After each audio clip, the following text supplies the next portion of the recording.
शोभना जी जैन लोहाड़िया बेलनगंज। और आज मैं देख पा रहा हूँ बेलनगंज बहुत तैयारी के साथ आया है श्रीफल लेकर, पूरी महिला मंडल और वहाँ की कमेटी कुछ देर के बाद आपको भी निमंत्रित करेंगे। बेलनगंज सकल दिगंबर जैन समाज की तरफ से गुरुवर के चरणों में बारंबार नमोस्तु नमोस्तु नमोस्तु, छुल्लक जी के चरणों में इक्षामी। गुरुवर, जिज्ञासा समाधान में मैंने बहुत पहले सुना था कि मनोज भैया ने किस प्रकार 1994 में आपके प्रवचन से प्रभावित होकर गुटखे का त्याग किया था। शायद ऐसी ही कुछ स्थिति मेरे साथ हुई 1983 में, जब आचार्य श्री अपने 9 मुनियों के संघ के साथ झारखंड के छोटे से प्रदेश डाल्टनगंज में आए थे। उस समय आप भी थे गुरुवर, लेकिन आप मुनि वेश में नहीं थे। उस समय गुरु आचार्य श्री के साथ नियम सागर जी, सरल सागर जी, चेतन सागर जी, क्षमा सागर जी, योग सागर जी और भी थे, मुझे याद नहीं है, लेकिन थे।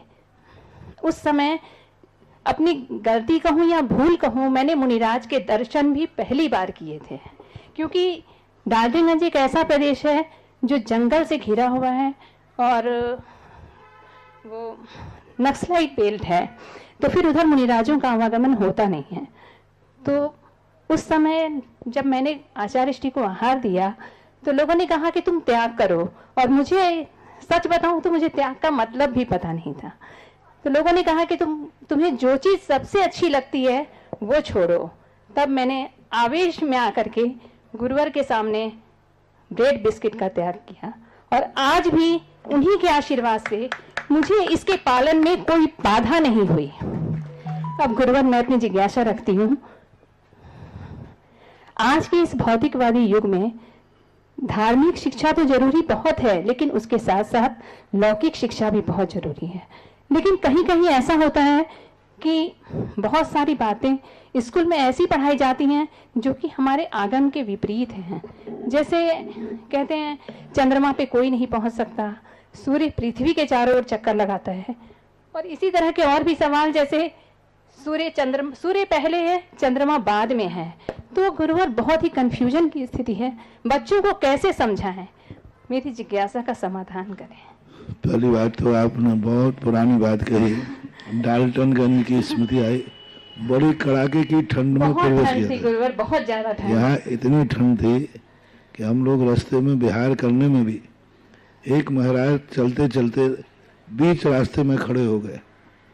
हम लोग पीछे चल रहे हैं, देख रहे हैं कि ये हिल ही नहीं रहे, इनको इतना विकल्प नहीं कि बीच रास्ते पे खड़े नहीं होना चाहिए। बिल्कुल बीच रास्ते पे स्टैंड खड़े अकेले। हम लोग पास पहुंचे, मैंने कहा महाराज जी क्या कर रहे हैं आप रास्ते में खड़े? बोले मैं हिल नहीं सकता, मैं डुल नहीं सकता, पीछे यूं टंगी है उंगलियों के ऊपर, पकड़े नहीं है। मतलब वो अकड़ के खड़े हो गए, बोले मैं हिल ही नहीं सकता, मैं करूं क्या? चलते चलते उनको हम लोगों ने 2-3 महाराजों ने पकड़ करके लिटाया, आध घंटे उनकी मालिश की, तब वो चल पाए। पूरा संघहार को उठ गया, हम लोग लेट पहुंचे। और उस समय 7 मुनिराज थे, आचार्य श्री अलग, समय सागर, योग सागर, नियम सागर, क्षमा सागर, गुप्ती सागर, संयम सागर और चेतन सागर। और 2 अलग जी थे, एक भाव सागर और एक परम सागर।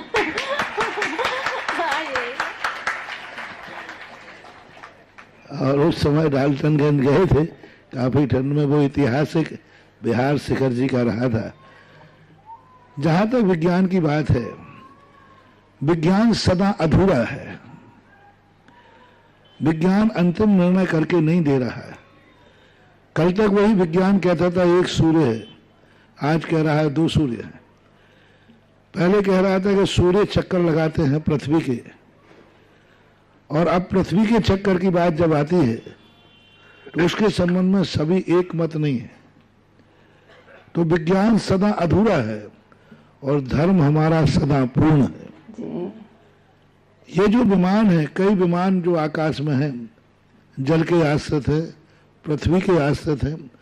आकाश में भी बड़े बड़े पृथ्वी काय के जीव अपना एक ग्रुप बना सकते हैं, और हम अभी भी नहीं कह सकते हैं कि उसी चंद्रमा पर पहुंचे हैं और एक चंद्रमा की बाह्य सतह पर पहुंचे हैं कि अंतरंग समुद्र पर पहुंचे।